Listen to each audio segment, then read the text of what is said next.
News Radio 840 WHAS. Coming up on today's Louisville Real Estate Show, should you empty soda from cans or cups before placing them in your home garbage?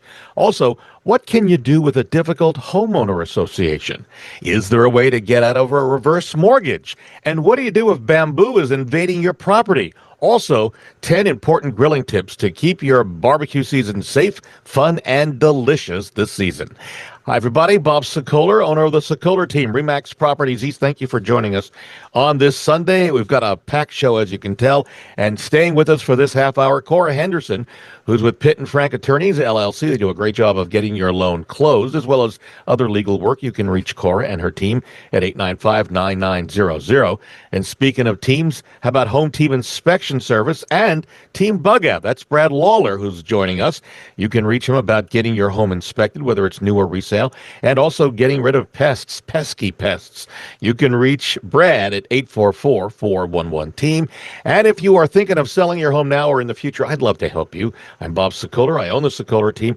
No home too big, no home too small. We work in both Louisville, surrounding counties, and southern Indiana. And you can reach me for a free estimate. I come out, we talk, and we review. What can we do to get you on the market and sold on your timeline and for your dollar? You can reach me at 502-376-5483. That's 376 live. Or you can go to bobsellslouisville.com on your computer or smartphone, fill out the form and hit submit. And for a free no obligation analysis of what your home is worth immediately, go to WeSellLouisville.com and click on the top of the page. All right, we got questions. We hopefully have answers. Let's start with Cora Henderson over in Pitt and Frank Attorneys. Janet, selling a home, southern Indiana. She's wondering, what's the difference between taxes being collected in Kentucky and taxes being collected in Indiana for a closing? And what's the reason for the differences, Cora? Hey, Janet, great question. So we serve both the Kentucky and Indiana area, and I can tell you that the property taxes are, in fact, handled differently. So this question does come up a lot. You are in good company there. So Indiana taxes are different than Kentucky. Now, they are still paid in arrears, but each year they are paying the previous tax year's tax bill instead of the current year's. So for instance, this year is 2025, but everyone is paying at the closing table and paying the 2024 tax bill. It's a year behind, okay? Conversely, here in Kentucky, we're current calendar year, but oftentimes for Jefferson County, for instance, the tax bill doesn't come out till November. So while it will reflect the current calendar year of 2025, it comes out in November a little bit later than the start of that calendar year. But Indiana is a full year behind there. Now, what else is unique to Indiana is that the tax bill isn't just one bill. It's split into two parts. So we have the spring portion that's due in May and the fall portion that is due in November. Now, why is that split into two parts? Well, I've heard that that has something to do with helping the farmers in Indiana whose seasonal crops could be available for sale in late spring and late fall. Now, that may have been a historical reason as to why they've split that bill into two parts.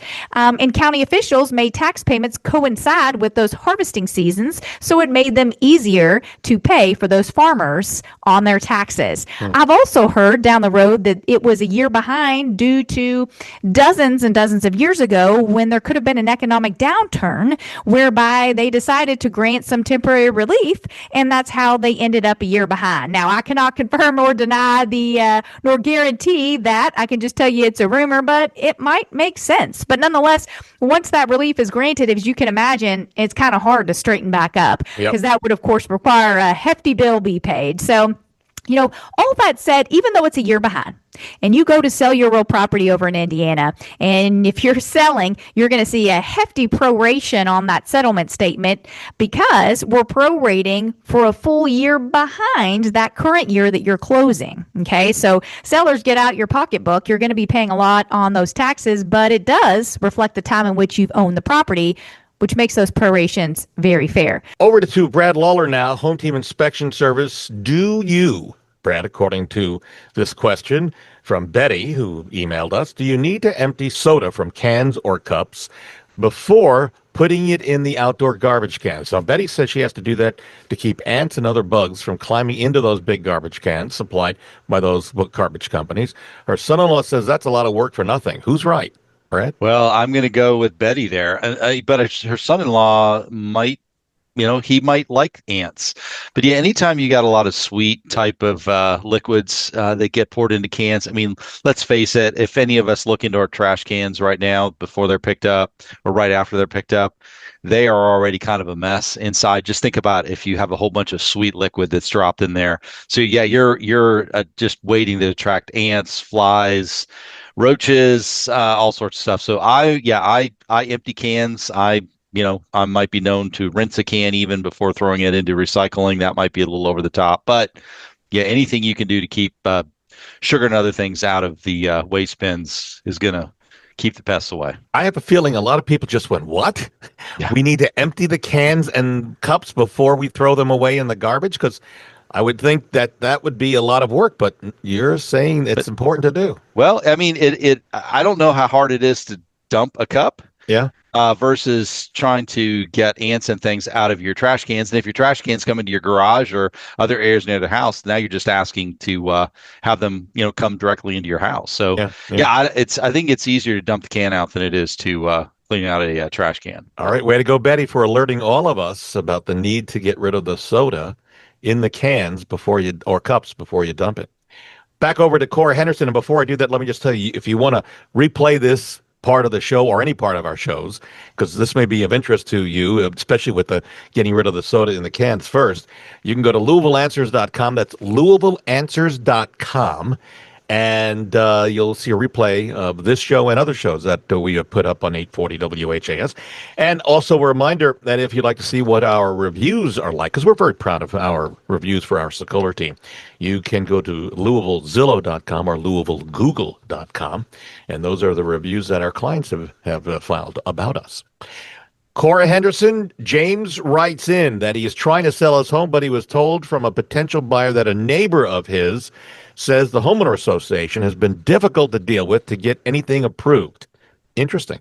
James says this is ridiculous. How can I get my home sold if I have a homeowner association that needs to be blown up? Those words. What action should he take, Cora? What should James do? Well, certainly as a part of any type of disclosures, you'll be able to disclose the HOA restrictions that are connected with the property. So that not only allows any potential purchasers to review that, but it also sets forth the expectations that they would need to get certain items approved. So I'm not sure if there's any legs to that argument or experience, or maybe it was just really inconvenient. I think, if you're not used to living in a restricted neighborhood, it can be quite intensive, to jump through all the hoops in order to do some type of work on your property, put up a fence, maybe some other types of improvements to the property. So that goes without saying that, of course, those restrictions, if validly exercised and put to record against the property, we still have to abide by them. Mm-hmm. So, all things aside, if they are valid restrictions and it just seems like the HOA is causing some wrinkles and maybe not doing what they're supposed to be doing, I think that's whenever it makes sense to reach out to a real estate attorney to get a second set of eyes on those restrictions on that particular fact pattern, so we can know if they're acting within their purview as required by the HOA restrictions and what type of argument or solutions that you may have in getting through that scenario. Got it. Good information. So hopefully that helps you.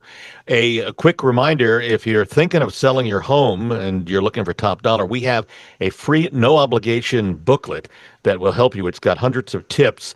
And all you need to do is send me an email, bob@wesellouisville.com, and put selling tips in the subject line, and you will get that. And on a similar note, we also have a booklet via email, which is all about home inspections, courtesy of Home Team Inspection Service. Send me something, an email, bob@wesellouisville.com, and say inspections in the subject line, and I'll send you the booklet free of charge on both of those that give you some good information.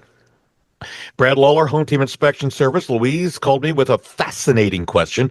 Her neighbor has bamboo all around his property, and it's invasive, and she was wondering, is the value of her property going down because of the bamboo? She's also taking steps to try to prevent the bamboo from going into her property on her property line by building what she calls is a barrier. So first, with regards to the property value going down, I would tell you, Louise, not necessarily unless the bamboo is crossed over, but you're doing the right thing in terms of building a barrier to prevent the bamboo from coming onto your property. Brad, what do you know about bamboo, and what can she do to keep it from jumping on her property? Yeah, bamboo is hard. There's actually two types of bamboo. There's a spreading bamboo and there's a clumping Oh, bamboo. And unfortunately, clumping is what you see when it's in nice, neat piles and it doesn't seem to go anywhere. That's actually a different type, but that's not the common bamboo. Yeah, and I don't know what she means by a physical barrier, but the bamboo is a grass. It's not a tree, it's a grass. So it spreads through kind of shallow roots. So the trick there is to put like a landscape, a piece of edging, that plastic material, the metal material you pound into the ground, because that will actually become a physical barrier where the roots won't pass. But the trick for bamboo, I know a lot of people will run a lawnmower over it, around the base of it. All the little pieces that pop up are soft. You can pluck them off, you can cut them off, you can mow over those. But the more of those you knock down, the easier it is to get control of the bamboo so that it doesn't continue to spread. But it's something you got to do kind of all year round because bamboo, yeah, it's once it gets away from you, it gets away from you, and it's very difficult to manage once it's out of its boundaries. yeah. And since she had called me and she told me she's putting a barrier so it's going down into the ground to Yeah, keep those good. roots from spreading. There So you go. it That's sounds the like way to she's do on it. the right track. Yeah. Yep. Okay. Yep. Absolutely. Yeah, I was on a property a couple of weeks ago where bamboo was on the property that they wanted. They planted it years ago, and it's now taken over the whole backyard. So once Yeah. it's going, it's going. Hmm. We're going to take a break. By the way, a reminder, if you would like to get more information about us, so you can really go to WeSellLouisville.com is a main website, but it also has the ability to get you a free home estimate, no obligation. You punch in your number at the top of the page, or you click the top of the page, you punch in your information, and it will give you an instant analysis of what your home is worth. When we come back, and we'll be talking about 10 important grilling safety tips to keep your barbecue season fun, safe, and delicious. Continuing with us will be Brad Lawler, Home Team Inspection Service, and Team Bug Out. They're the number one home team inspection service now 10 years in a row, right? Yes, And sir. and continues to grow. And then, of course, he's got Team Bug Out now, and you can reach Brad at 844-411-TEAM. Also, Cora Henderson will continue with us. Pitt and Frank Attorneys, LLC. They do a great job of getting your loan closed. They dot the I's, cross the T's, and that's what you want. Someone who just makes sure everything is done correctly. You can reach Cora and her group at 895-9900. And if you're thinking of selling your home now or in the future, I'd love to help you. You can reach me on my cell phone at 376-5483. That's 376-LIVE, or go to bobsellslouisville.com.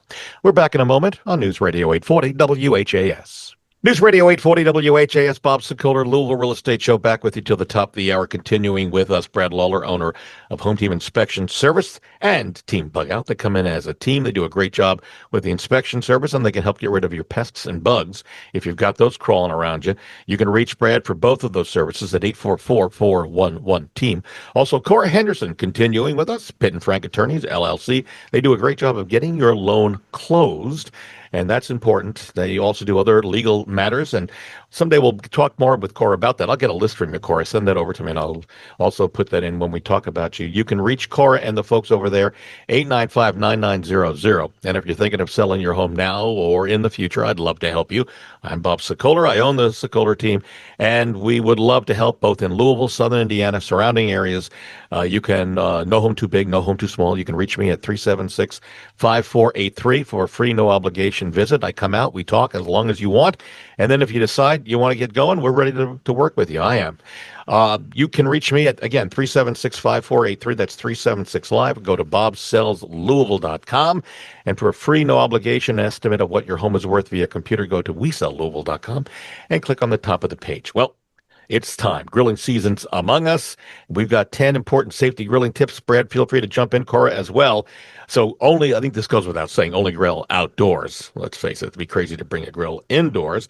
But keep the grill away from structures. I can't tell you how many times I've gone to a house to look at it to help somebody sell it, and the grill's been too close to the vinyl siding, and the vinyl has really taken a beating. It's now warped and distorted.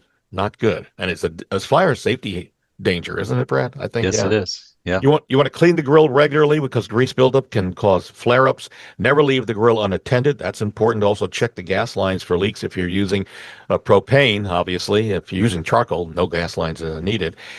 Keep a fire extinguisher nearby. And there, Brad, what type of fire extinguisher should that be if that's going to be nearby? I think that you need an AB Okay. fire extinguisher for that. ABC, is the best one, but I think AB works for that type of fire. Remember to light the grill properly. Gas grills, you want to open the lid before lighting to prevent the gas buildup. For charcoal grills, use a chimney starter or electric starter and avoid, if possible, lighter fluid. Also, use long-handled tools. I've learned that recently. I didn't have it long enough handle. That are also use heat-resistant gear. Watch the wind. Did you send your? I did a couple arm of hair? hairs. Oh, Yeah, a couple of Bob. hairs. Yeah, but that's okay. It's a quick lesson. You don't want to repeat that again. Watch the wind to see which way it's blowing so the smoke doesn't blow in your face. Also, you want to cool and dispose of coals properly if you're using charcoals. Let those coals actually cool for 48 hours before disposal. And then here's a bonus tip for you. Stay hydrated, grill reasonably, and make sure everyone gets a plate of those legendary ribs or burgers that you are known for cooking. I know you do, folks. Absolutely. All right, so those are some of our grilling tips. We wish you a very safe and fun grilling season. And Bob, I have a great question for Brad on grilling. Good. Okay. And it's not a forward sear versus reverse sear. It's what do you do when these cicadas are trying to come at you while you're grilling? Are these ever going to end? Yeah, they are going to end. They're going to end here within about 4 weeks. They're going to be gone. But Corey, here's one little trick for you. Do not wear the color shirt or clothing that looks like a plant. Okay, so the home team guys wear red, highly attractive to cicadas. My team bug out guys right now are in their summer gear, so they're wearing a fluorescent lime color. They are like magnets for the cicadas. So don't wear those colors. Wear something that's maybe in your earth tones. That'll at least, they won't think you're a plant at that point in time. So red and green, don't wear. Yeah, but if you wear an earth tone, will they try to bury themselves in you? I don't. You look no, like Mother Earth. No, I don't think so. But can't we just get along? I actually I actually had a phone call into the office. People wanting to know if we had eradication services for cicadas. No, they're going to have to just run their course, folks. Sorry about that. Enjoy the noise. 4 more weeks it is. Oh, it's so loud. It's in some areas of town. Oh, all right. Let's keep going forward. Corey Henderson, Pitt and Frank LLC. Mary wrote in saying, I'm reaching out to ask if you might have any advice or resources that could help my mom, who is now 83, improve her financial situation. She's got a reverse mortgage and she wants to stay in her home. And unfortunately, the reverse mortgage is no longer providing the financial relief she needs, and she's struggling to make ends meet each month. And Mary writes, she's exploring options that might allow her to get out of the reverse mortgage so she can access funds to more readily move forward. And so, Cora, we put this out to our attorneys. You had a great answer. What's your suggestion for Mary? Sure. I think that there's a couple solutions. I mean, anytime someone's struggling with their mortgage payments, you always want to welcome the opportunity to discuss that with their mortgage holder. So, I'm sure that was the first call they made to the mortgage company to see if there's some sort of workout or modification to the terms to make it a little bit more conducive to their situation. But also here in the great state of Kentucky, we have a program that I believe rolled out around 2008, and it's called Protect My Kentucky Home. So you can go to protectmykyhome.org, Google that, and there should be some resources there on the state website as well, relative to be able to provide some assistance, both financial and maybe counseling and otherwise, regarding those who are struggling to make their mortgage payments. So that program has been in existence for a while. Highly recommend checking those folks out. Additionally, you might be able to connect with Kentucky Elder Law or another elder law specialist. So I suspect as our aging loved ones get to that situation where maybe they are struggling financially, or maybe looking at nursing home payments or assisted living care, et cetera, connecting with those professionals like the folks at Kentucky Elder Law, my friend Misty, I think is really helpful to just maybe take a 30,000-foot view here to see what can we do on this specific scenario, but what are other planning techniques that we can preserve the assets that she still has so that those don't get depleted. So that may also be an important consult that you may want to check out. So I hope that helps. Best wishes, Mary. Yeah, that's why we're not so thrilled about reverse mortgages. I'd love to have somebody on to tell us about the reason it's such a great thing, if it is a great thing, but I just don't know that Tom Selleck talking to me over a TV is going to be the one to tell me I want to do a reverse mortgage. I'm just not. Certainly. And, you're always welcome to sell the property, and they could reach out to you, Bob, and you could see what the home was worth to see if it makes sense. Yeah, sometimes it's upside down at that point, and so you're going to lose money. I'm not a fan. I'm just telling you on the reverse mortgage thing. Back over to Brad Lawler, Home Team Inspection Service. Mandy has a sliding glass door. This is really a great question for everybody. And she'd like to enjoy the cooler weather without inviting bugs, including cicadas, into the house. And she was reading about those magnetic screens that you can buy and you attach to the outside. You're able to walk through them, the opening, but supposedly they keep bugs out. She's wondering, do we have any experience with them? The ones that I guess she's looking on Amazon. There are different costs out there, anywhere between 12, 40, 50 bucks. In this case, is what you pay what you get for. Should you buy the more expensive ones? What do you think, Brad? Yeah. So actually, my dad down in Florida has that exact same setup. I think they call it a phantom door there. But it's great. It's just a screen that you pull in place. It is held in magnetically, and it's very good. Now his was not cheap. His has been very durable. I've seen a lot of those cheaper ones, those Amazon specials. They tear up very, very quickly, and then it just becomes a waste of money. And the cicadas will find their way into into the homes there. So yeah, I think if you're going to do that, if you want that screen door, then just probably invest a few dollars in getting what's a few dollars, Brad? Because I don't, I don't know. What is that? No, I'm gonna guess you're gonna be $600-700 on for a good one. Yeah. But I mean, like I said, those phantom doors, which are super high quality and they're gonna last, long time. Again, you get what you pay for, and how much labor, how many times do you want to have to install one of those things? No, that's a great question. But this is also good information. But $600-700, that's a bit of a chunk, more than I thought you'd had to pay. Yeah. All right, I'm ordering one. I'm going to order a $50 or $60 one. I'll report back and let you know how it goes. Let us know how it works. Yeah, I wanted to get one better. Now you've got my interest up on this thing. Back over to Cora Henderson. And by the way, a quick reminder, if you want to see this show, hear this show again, we actually have it on video. You can go to LouisvilleAnswers.com. That's our YouTube channel, LouisvilleAnswers.com. And also you can sign up for our bi-monthly video updates. You can go to WeSellLouisville.tv. That's WeSellLouisville.tv. Jessica has an interesting question for Cora Henderson. She's currently in a house with a contract that is leased to own. She wants to exercise the option to purchase the house, but apparently there is a complication. The home's owner also has a brother who's on the deed, and that brother cannot be reached. So the contract she has does not mention a brother. Jessica is saying that she's been paying taxes, doing repairs on the home, and she'd like to own the home, but she's wondering what's her next step on this, Cora Henderson. Well, Jessica, it sounds like you do have a good position for equitable title into the property. So I understand that legal title may not have transferred. There could be some triggering events that were indicated there in your contract. Without review, I couldn't opine on that particularly. But it sounds like you do have an equitable stake in the property. You've been paying the taxes. You've been making your payments.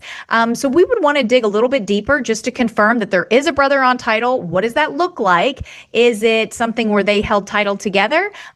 Is it different interests in the property? For instance, is it 50-50? Does one own more than the other? And ultimately, if you can't get mutual agreement, if you can't get both your contracted seller that you've been sending payments to, along with the brother who sounds like is a title holder, to sign a deed, good legal title over to you, that could be a problem because then you wouldn't own 100%. So there could be concerns that perhaps what you've signed with one of the individuals, is that a potential breach? What are your remedies? Do you need to motion the court to enforce that agreement or to encourage the sale of that property in the event that the brother could not be reached? So a lot of different questions, but I think you're on the right track. And again, at a minimum, I think you've got some equitable interest. Would love to talk to you further offline to see if we can be of service or get you in the hands of another legal professional that could go through the court process in the event you need to. We'll give you Cora's number out in just a couple of minutes. Final question here.